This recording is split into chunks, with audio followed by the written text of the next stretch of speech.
What is up, Wolfpack Nation? Thanks for tuning into our live stream tonight. As you can tell, we don't have our whole crew here, but we're still ready to talk some Wolfpack sports.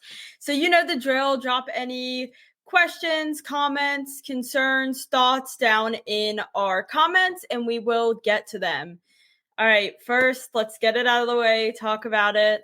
NC State men's basketball had their first ACC loss this week to UNC Chapel Hill, who is now advanced to number 3 this week. So definitely a tough team to go about beating.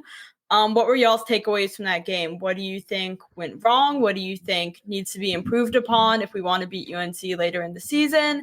And bright side, what went right?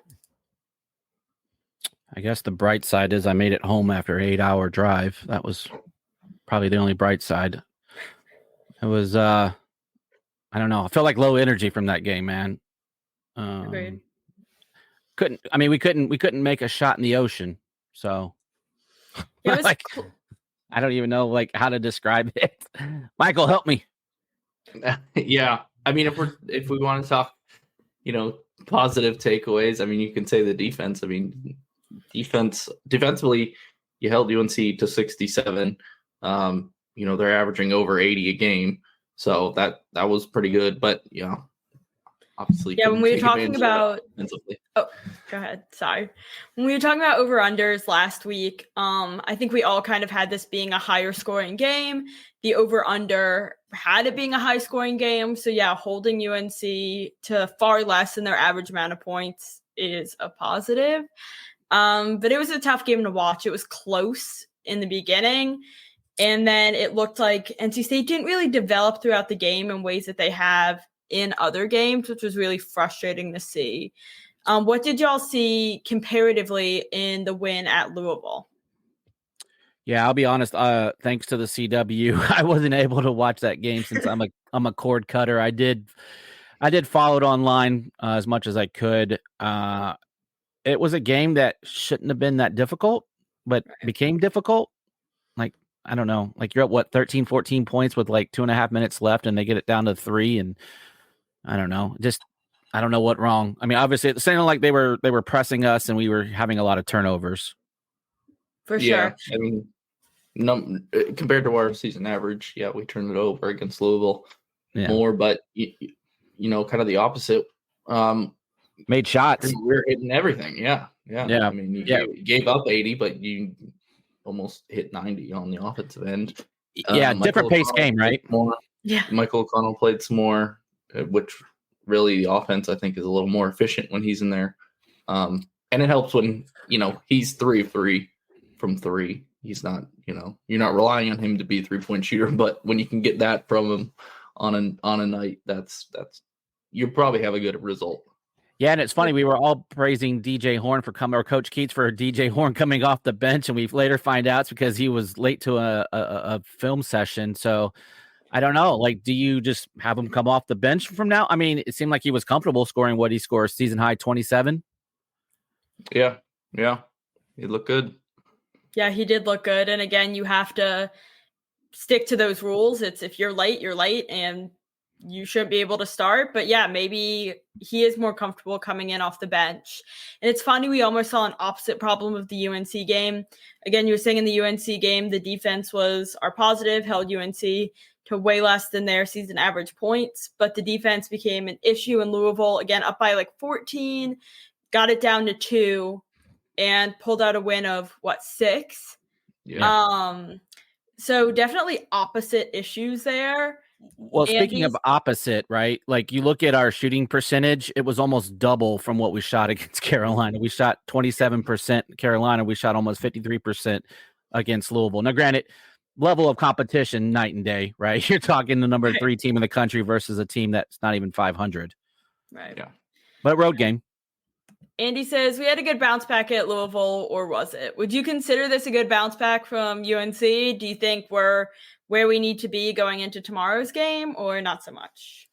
Well, again, I mean, this is a team that's undefeated on the road in ACC play, right? We've beat the teams that we should beat, and we've lost to the teams that you would think that we were not favored in. So we've not done anything horrible, but we've not done anything exciting, right? So we literally, I feel like, are a middle of the row meh team. Yeah. I mean, you haven't played yourself out of global status. Specifically looking at the NCAA tournament, you're not any closer really to making it, but you're not out of it at all. But when you look at specifically the ACC tournament, you've set yourself up pretty well for that double bye, right? 4-1. So right, it's like, and we're a quarter of the way through the ACC schedule. Yeah. And Russell says we have to start winning some Q1 games to have a chance in March. And Nicholas says we have a tweet of the week about this, so we'll hop on it later. It says tomorrow's game against Wake Forest will be a big indicator to see where we are. And I agree. I think that game is a really good indicator of teams that should be pretty evenly matched, to see where are we thriving against evenly matched opponents, and what do we really need to build on if we want that double bye and we want to be competitive for the tournament. Yeah, this Wake Forest game could be a game when, the tournament committee is looking at resumes at the end of the season. This could be one of those head-to-head defining who gets in, who doesn't get in. I think this is – look, and I think there's a chance that this is a Q1, Q2 type game. Michael, I know you're much smarter about those things than I am, so maybe you can clarify. But – again, we don't have a lot of these opportunities on the schedule. So I think in that regard, you've got to start banking some of these, higher quad opportunities, or you're going to have a hard case making a case to get in the tournament. Right. Yeah, we have a tweet of the week about this game if Michael wants to jump into some of those specifics. So let's hop over to our tweets of the week.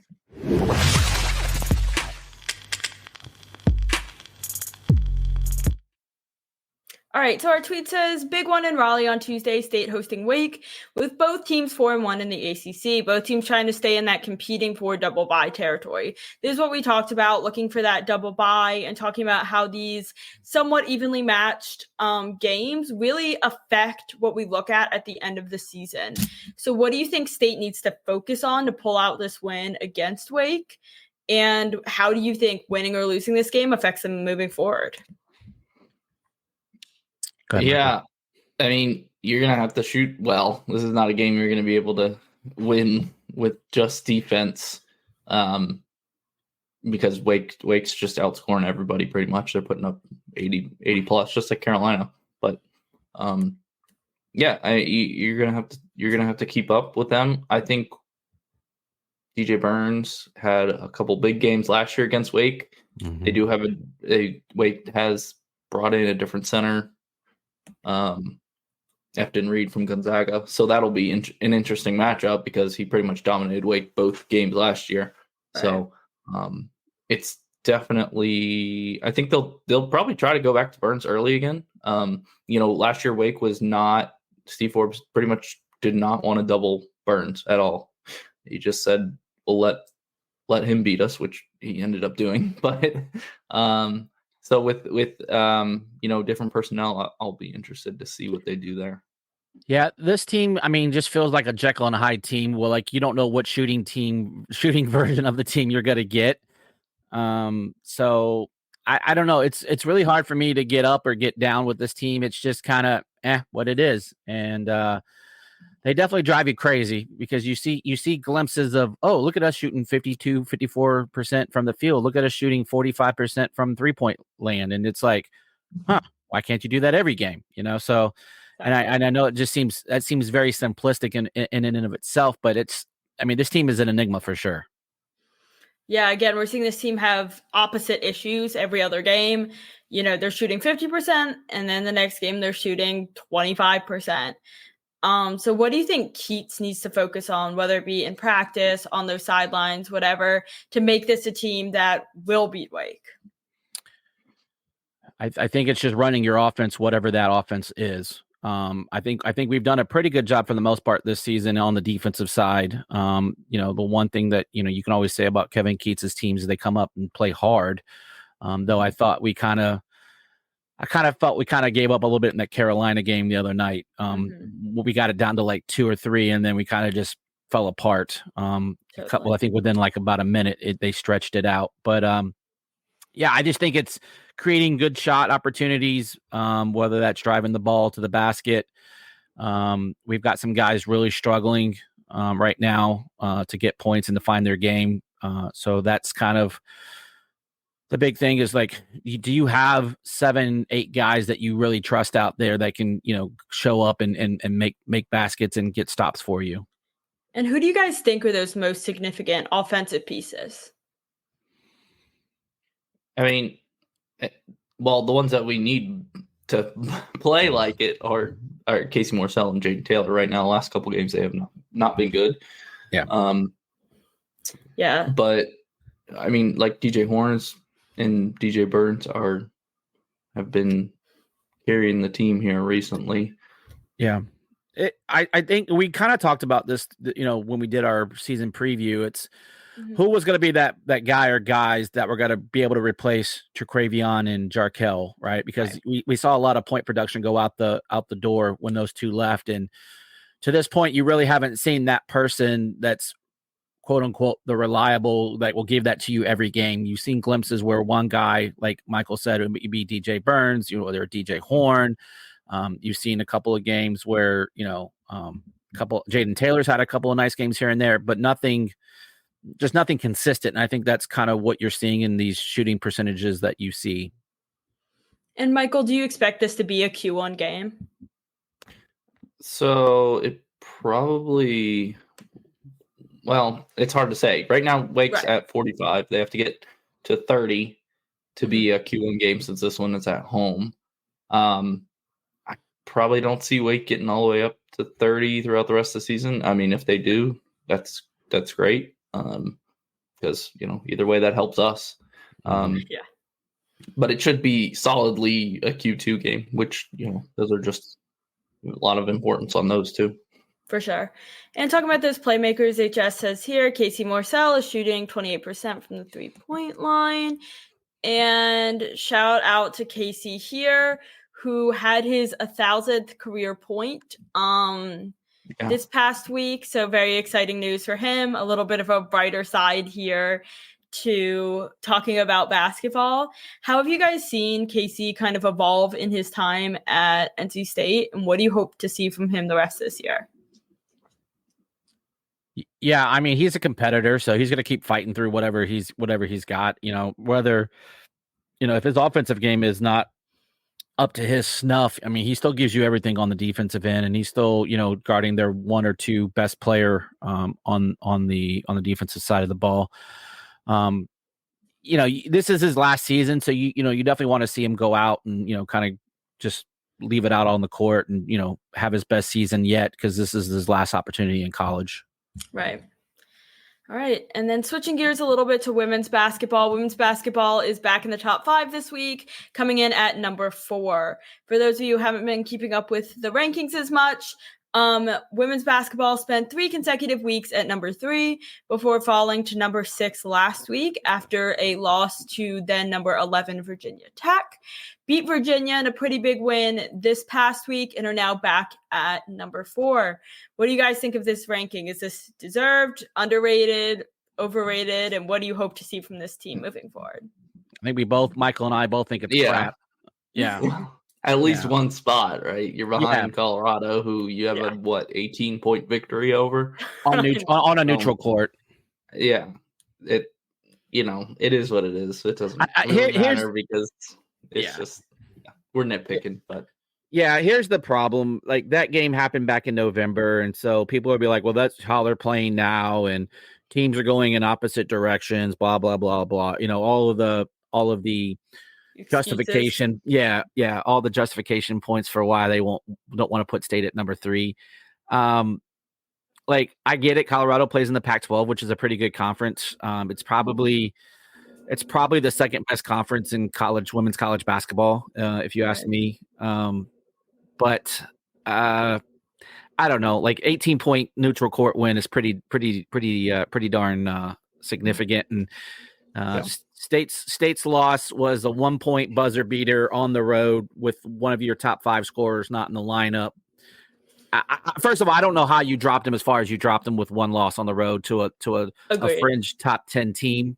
Now, granted, they did get beat yesterday by Florida State, so that was nice.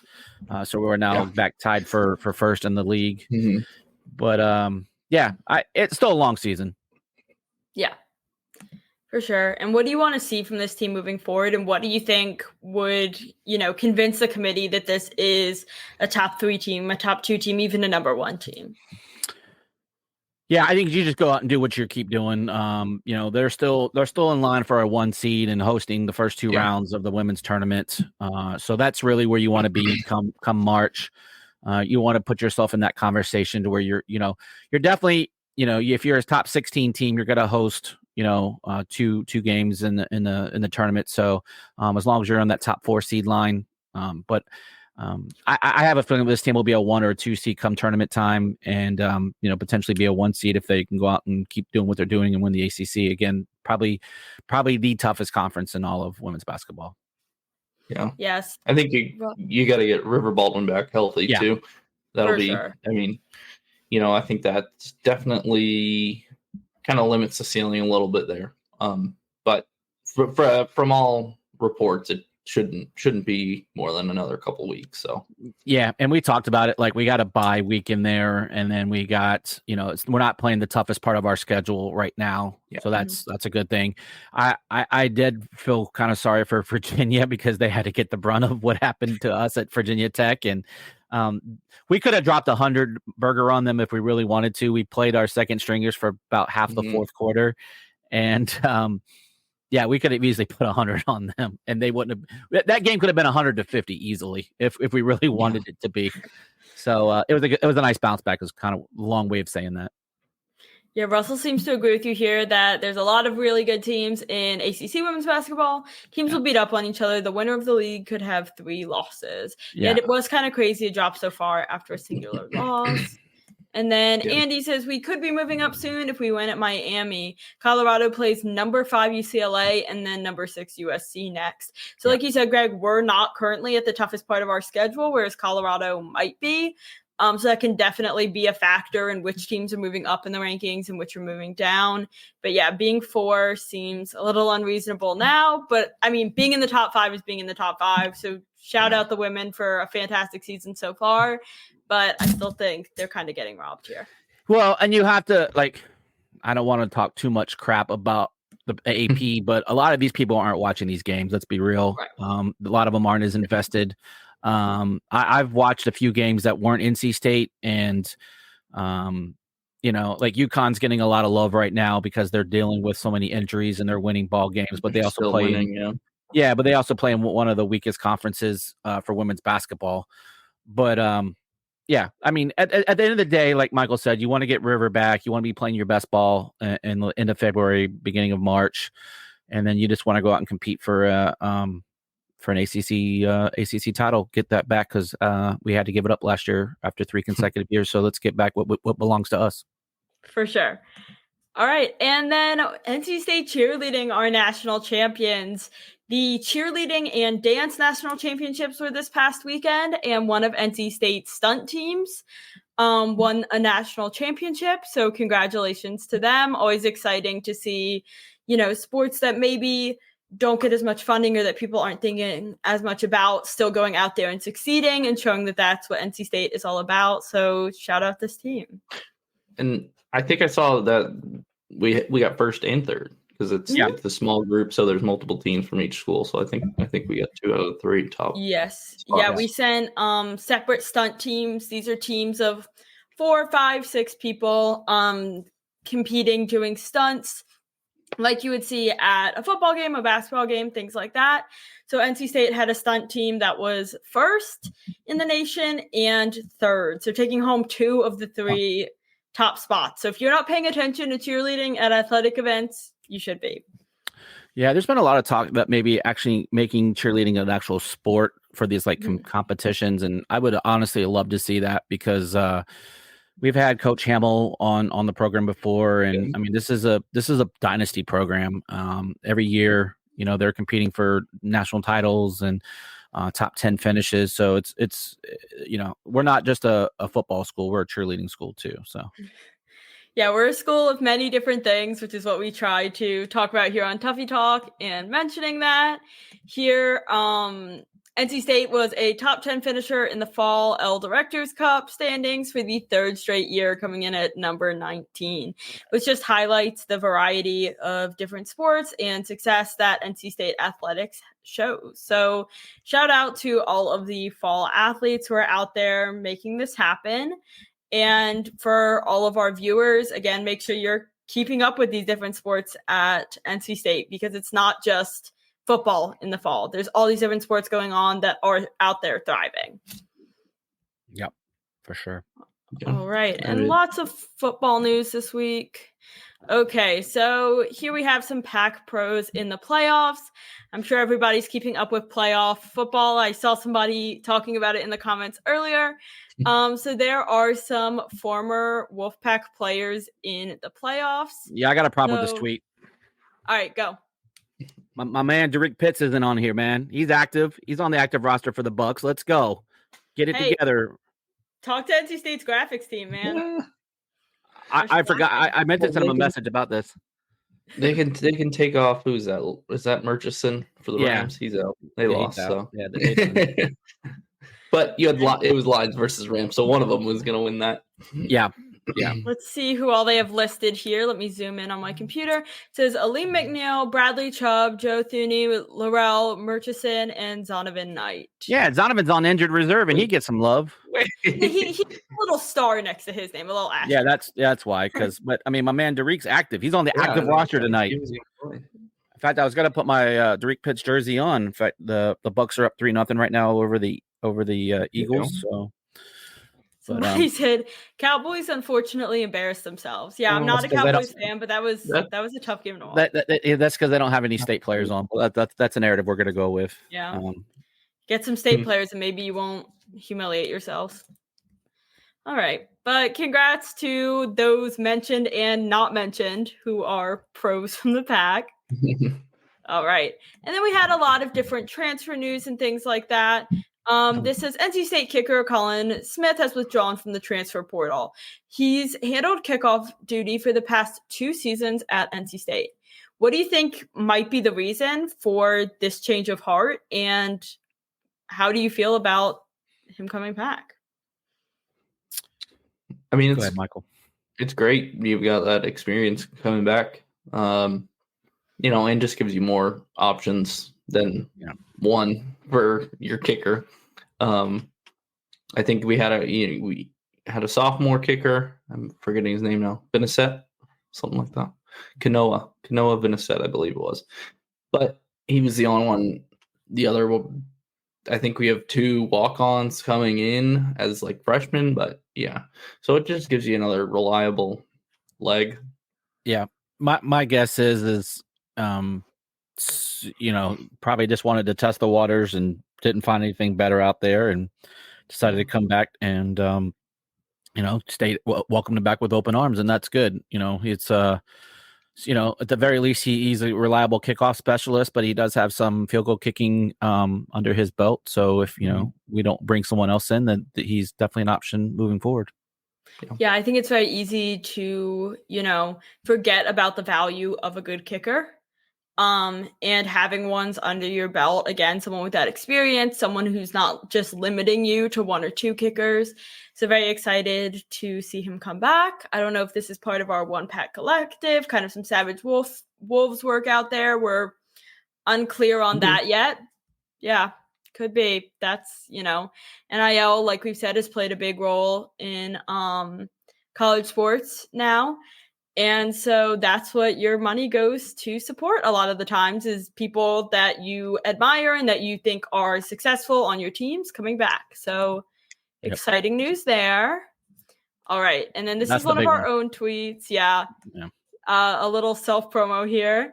After initially entering his name in the transfer portal, cornerback Aiden White is coming back to NC State for 2024. Yeah. How do we feel here? It's a big one. It's when we lost Shy Battle to the NFL draft and then we lost Aiden to the portal, we're like, okay, who fills in, who steps up? And we brought a couple of guys in, but it's now those guys that you brought in, can you still compete for a starting position or just add great depth? And so regardless, we now have depth at a position that we weren't so sure we were going to have depth at about a week and a half ago. Yeah. And this one, Savage Wolves definitely played a part in this one. But when you talk about just the football aspect that we've talked about before, that Tony Gibson likes to leave his corners on an island a lot of time. And, Aiden White's one of the best in the country at doing that. So it's more, I wasn't extremely worried, but it's definitely more reassuring to have a proven guy come back like that. Right. Yeah. Right. Yeah. Go ahead. You got it. No, I was just say that has gone from a position of, I don't know what we got to, okay, I feel really good about this position now. And now you've got depth in case of injury. Knock on wood that doesn't happen, but you've given yourself an ability to, because here's the thing, because of the scheme we like to play, we play a lot of corners and so you put yourself in a much better position to defend, like Michael said, with how Tony Gibson likes to play. And so you can breathe a little easier with old number 3 back there, because he's going to be reliable. This is an all ACC guy. He's been first team. I think he's been second team. I think he's been an honorable mention with his time that I know of here at State. So much better. And in the past weeks, sorry, go ahead. Well, I was just gonna say the guys you brought in, Devin Marshall from Villanova and Corey Coley from Maryland, you're kind of counting on them maybe to be your starting cornerbacks. The Brandon Cisse also will be a sophomore next year.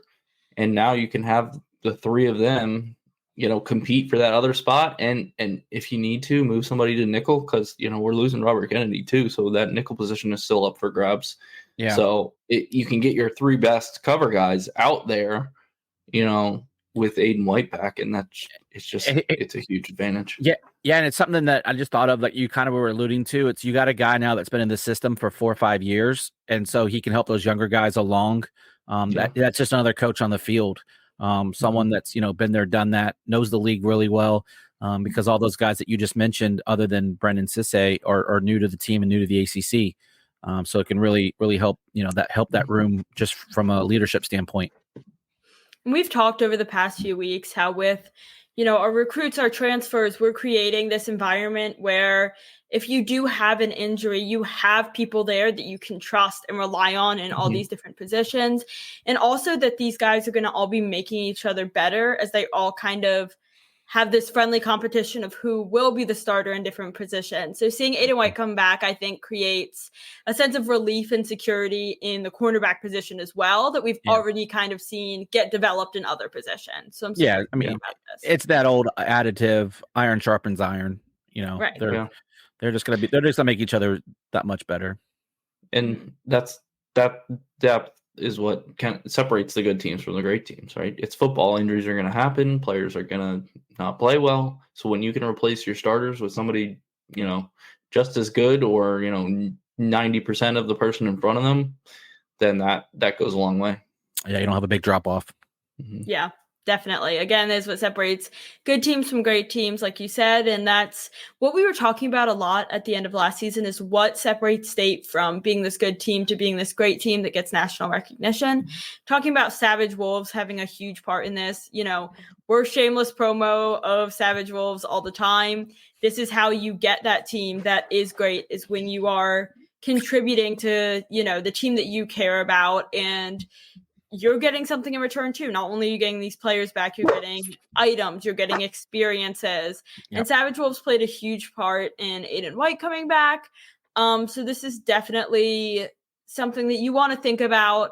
If you are a huge NC State fan, you want to see the team thrive, Savage Wolves, One Pack Collective, all that is your way to do so. Yeah, it's a good segue. We got a couple episodes coming out later this week where we had Reed Johnson, who's the president of the board of One Pack NIL. I sat down with him right before I came on here, and he's got some really good stuff to share. So be on the lookout for those episodes. There's some really cool things coming out. I'm actually excited. He dropped some nuggets of what we can expect here in the coming months, and look, I'm ready. I'm ready for it now. So it's a really good interview. So I definitely suggest you go check it out when we release it. Probably, I think, Thursday or something like that. Mm-hmm. So be on the lookout for those later this week, and also be on the lookout tomorrow. We are partnering with Homefield, who is putting out a new NC State merch drop. So if you need more merch, you can never have enough for all the basketball games, football games, all of your athletic events. Make sure to use the code Tuffy for their merch drop, which is dropping tomorrow. Yep, you will get 10% off. Yeah, 10 a.m. tomorrow. You will get 10% off your entire order. That is just TUFFY, Tuffy, all caps. So make sure to use that and tweet us, send us in Discord, you in your new NC State merch from Homefield.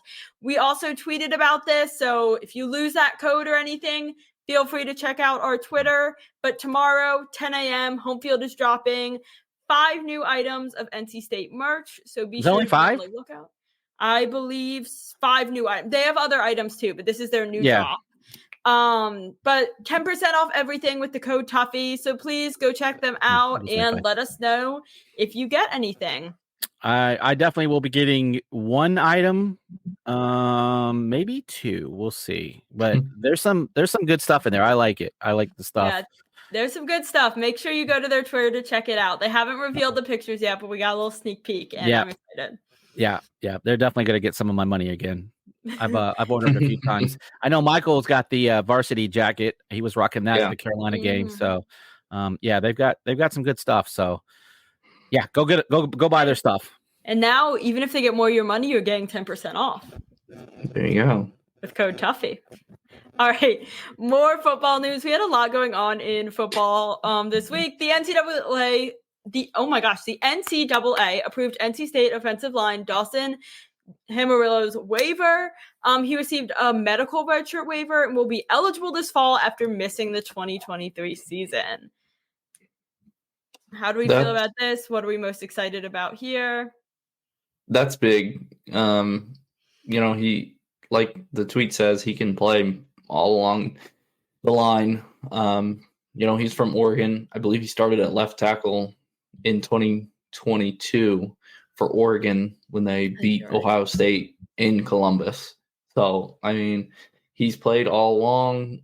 I think most likely you'll see him either backup guard, maybe starting guard, I don't know, but, not playing for a year. He's probably behind the 8 ball to the guys who played last year, but he's definitely, when he's healthy, he'll definitely be a really good sixth O lineman who can kind of plug in anywhere, whether it be injury or you just need to get somebody out. For sure. Sorry guys, I messed up my microphone with the Bucks touchdown. I screwed up my. Sorry, I'm trying to multitask. I should be focusing solely on the live stream, but this is what happens when it's playoff football and my squad's playing. But yeah, I'm excited about this. This was we kind of expected that he would get a medical red shirt, but you just never know with the NCAA what they're gonna say or what their response is gonna be. But I think Michael was kind of hitting it when I came back. Like, if nothing else, this is a depth piece. But he is a guy that has some starting, some P5 starting, but he is a little bit behind. But maybe he comes back bigger and stronger. And it's a guy that he's not a transfer into the system this year, and he has a year under the system. If he's able to come back, that's an added bonus. Yeah, agreed. And again, we never really know with these waivers. We were hoping for this, expecting this, but NCAA, we know, can be kind of iffy with waivers. But I know that the offensive line was something we kind of talked about more like mid-season during football this season, about something that needed to be improved for this team to thrive. And obviously State had a fantastic second half of their football season, but there's just another piece that you can then add on to that to assure that your team is having success in that department. So very excited for him. Yeah, I think as a whole, we've recruited a couple of guys the last couple of cycles. We got Jermillo back. I think the offensive line is going to be much more improved. Yeah, I mean, but you're bringing back 4 of the 5 starters, and the 5th starter who's gone, you're replacing him with a center from Notre Dame who started for 3 years there. Like, that's pretty much the best replacement you could ask for. Yeah. That's my only concern is he is a new guy. Obviously the quarterback's new too, so they'll have to get used to each other. But he's a Notre Dame guy, so he's pretty smart. So I don't think that's going to be too much of an issue moving forward. I think we won't talk about it too much, but if you do have any question marks, it might be the offensive line. But like you said, Lindsay, that was a unit that got stronger as the year went by. So I don't expect anything to change moving forward. Yeah, and right now, I guess we haven't officially heard anything one way or the other, but I mean, Anthony Belton's all signs point to him coming back. I don't know when the deadline is to declare for the draft. He didn't enter the portal, so yeah, I think the draft is like the middle of February. If I'm memory serves, I think it's like around the 15th of February. Okay. So one last tweet of the week here. It says, "This is only the beginning. One pack, one goal. The final 2023 AP and coaches poll have NC State football at number 21. How do we feel about this ending point, and what are your kind of goals for preseason poll and also the 2024 season?" So sorry, just going back to that. I was looking up when you said so. It is today. The deadline was today. So I knew it was the 15th. I just didn't think it was January 15th. So I mean, I'll take that as a sign that Belton is for sure coming back. But so yeah, we finished in top 25. I think when you look at the college football playoff poll, we finished. Matters. Yeah, because when the bowl games come, the AP poll takes into account the bowl games, which you can however you want to slice that, right? Put so much weight into that. Peyton Wilson's not playing, so we're gonna drop in the polls. But I think it's really obviously finishing ranked is great. It provides that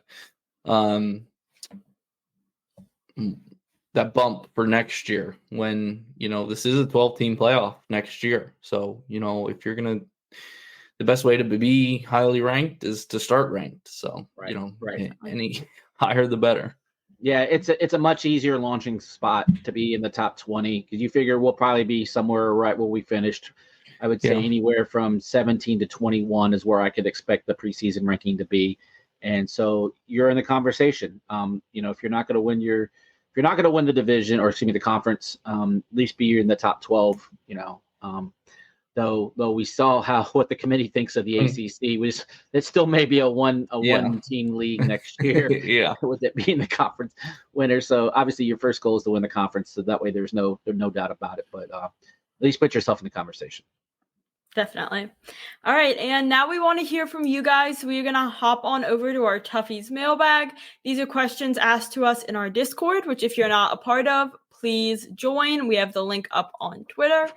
And also, if you have questions that you think of along the way, feel free to drop them in the comments and we will discuss those as well. So let's hop on over to our Tuffy's mailbag.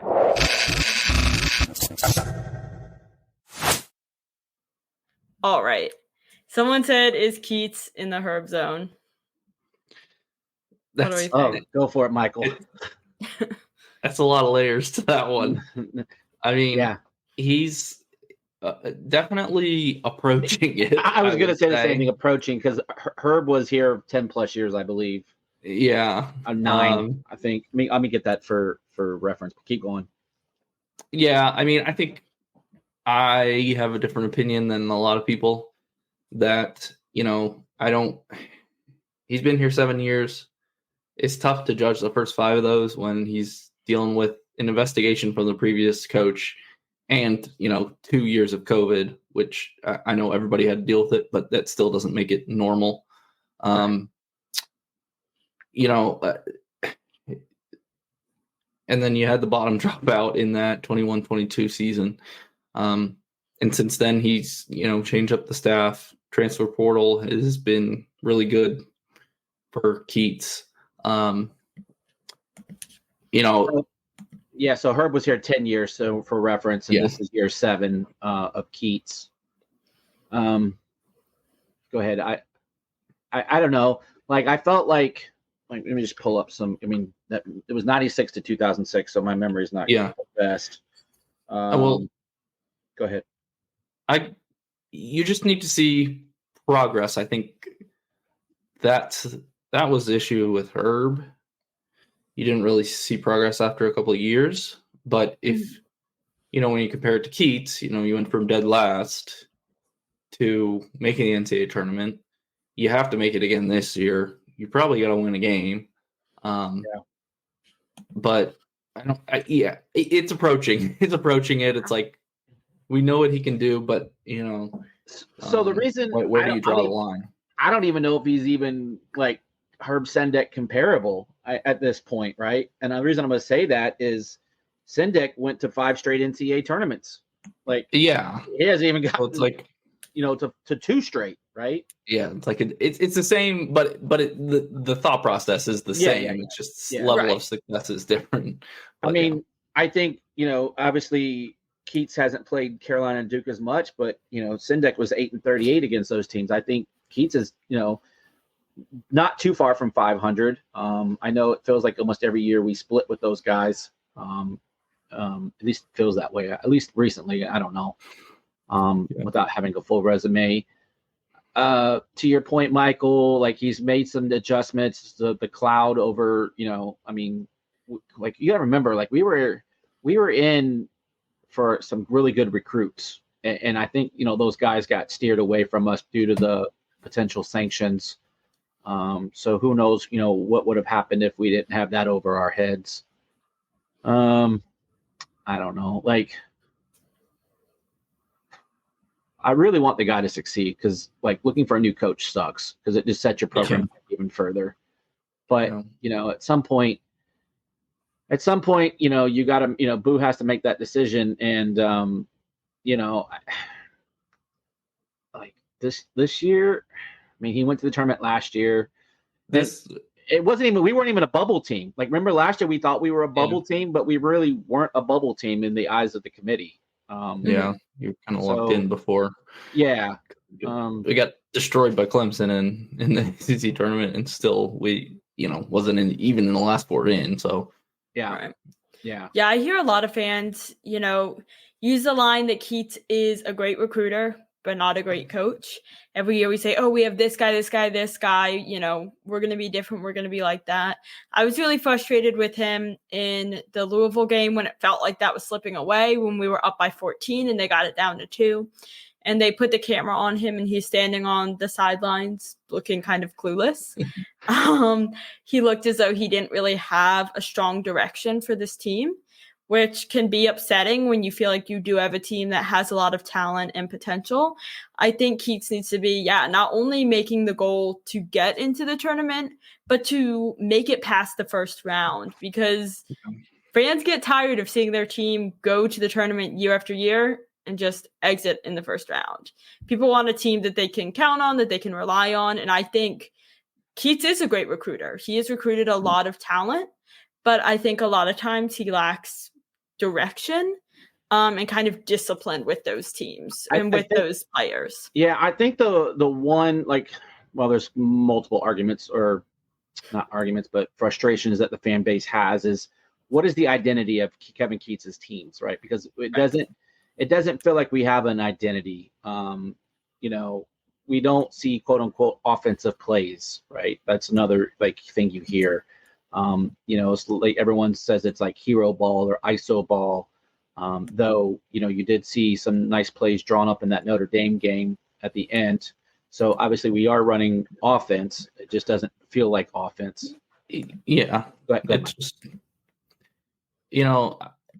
I agree. This is the first year his defensive metrics has been better than the offense this year.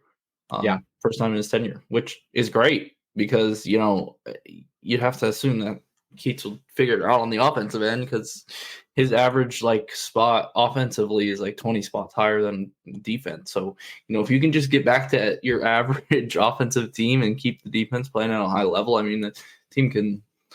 It's a better outlook than it has been, but you just gotta, like I said, you have to see progress, because, and that's probably this question you can't really answer it until after the season, because like I said, if he makes it to the ACC tournament final, or wins a game in the tournament, right? But I think the other thing, you lose your first game, then you're out. Then it's similar situation. I think the other part of the frustration for the fan base too is you saw, Coach Krzyzewski retire. You saw Roy Williams retire, and everyone thought, well, this is the time we can strike. The iron is hot, right? Kevin Keatts is the most established coach in the Triangle. The sanctions are gone. All of those buzzwords, if you will, and we just it doesn't feel up to this point that we have captured that momentum. And we've talked about it. Basketball is the easiest sport in order for you to turn around. It takes the least amount of personnel. If you got three dudes, you can go out and win a championship. I think the biggest thing, at least this year, and the metrics will show it, we just don't shoot the ball well. And in a sport where that's the whole goal of the game is to get the ball into the hoop, and you don't do it well, you're going to struggle. I don't care how good your defense is. So I think, and I honestly, other than probably a Ralston Turner, trying to think of maybe Al Freeman, we haven't had those shooter dudes. During Keatts' tenure. Do you think of anybody that's really been a pure shooter in a while? Not really. Like you said, Ralston Turner is probably closest you get to it. Yeah. So I think that's one thing that we don't have that dude, right? You can remember guys as going back as Vinny Del Negro, Terry Gannon. Those dudes could shoot. Scott Wood could shoot, and I think that's not his style of game. I think that DJ Horne can be that guy, but the problem is he's bringing the ball up the court and initiating the offense for the most part. I know Horne had a bad game against UNC, but on the season, I'm trying to look it up. Yeah, on the season, he's shooting 44% from three. So it's just, I think, and this isn't anything genius, I think a lot of people have said this, if you can play Horne off the ball more, and whoever that is, whether it's Michael O'Connell or, LJ Thomas running, even though he hasn't played much, but that's the problem. You don't have that guy who can initiate the offense outside of O'Connell and Horne. Yeah, and I think you need Horne off the ball. Yeah, I think the problem with O'Connell is he doesn't give you the defensive portion of what everyone else can give you. He's Right. a really good facilitator of the ball, like you said, and it's not hard to tell. Like the offense is much more efficient with him running the offense. I mean, I can think of probably a dozen passes that he's made into the interior for easy layups and dunks with him running. But on the defensive end, he just doesn't pick up like a Jaden Taylor or Casey Morsell. And I think that's the problem. Like I think you were really hoping one of those two dudes could be that other shooter, and then you could potentially have a O'Connell in there more often. But you need the offense or the defense. Yeah, I mean O'Connell leads the team in assists and has the best 3-to-1 assist to turnover ratio. So it's just you don't get much from him offensively. He's not going to drive to the basket and make a play when you need to. Although he had a couple of nice plays against Louisville, but that's not his consistent basis. Yeah. I think there's something you revisit at the end of the season. You see the way the rest of conference play unfolds, the way the ACC tournament and the NCAA tournament unfold, and this is something to revisit. Again, I think it's really, like you said, complicated to answer this during the season. Yeah, I think we have this conversation with all our coaches throughout every season, like football, basketball. Yeah, it's just unavoidable. We hate them when they lose, and then we hate them when they win. It makes no sense. So yeah, I mean, we didn't. Yeah, I mean, like after the Duke game, I mean, what State was sitting at 4-3, right? And we were like, what's going to happen now? But, so we'll revisit in April. Are we going to fire Doran before the end of the season? Like that's what we do as NC State fans. We love jumping to conclusions. Yeah. All right. Then we'll end here. How confident do you feel about Anae finally figuring out how to make this offense super productive next year? I thought he figured it out after the Duke game. Yeah, I think he figured it out. Yeah. About that. I think he figured it out end of last year. Yeah. Totally.